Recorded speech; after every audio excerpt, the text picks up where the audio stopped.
फेरी में चाय के लिए यहाँ पे दूध। जी अस्सलाम वालेकुम, अस्सलाम वालेकुम।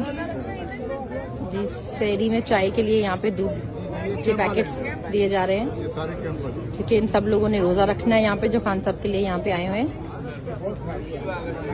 और ये काफी बड़ा कैंप है।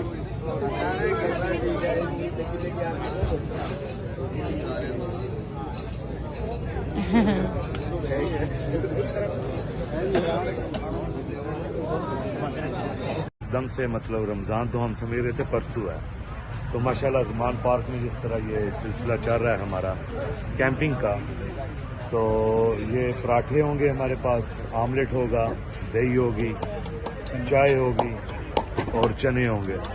और कल से हलवा पूड़ी भी शुरू हो जाएगी इंशाल्लाह। और अफ्तारी के लिए पीछे ज़मान पार्क के अंदर एहतमाम किया गया है तमाम वर्करों के लिए पीटीए की तरफ से। और एक तंदूर उधर लगेगा और एक इधर जो लग चुका है हमारा। तो मस्जिद भी तैयार हो रही है इंशाल्लाह। हम सब लोग पीटीए वाले इकट्ठे ही नमाज वगैरह पढ़ा करेंगे। तरावीज की नमाज भी इधर ही हुआ करेगी। तो अभी से शुरू हो गया काम और 1 घंटे बाद इंशाल्लाह सहरी का वक्त शुरू हो जाएगा, तो हम सब सहरी करना।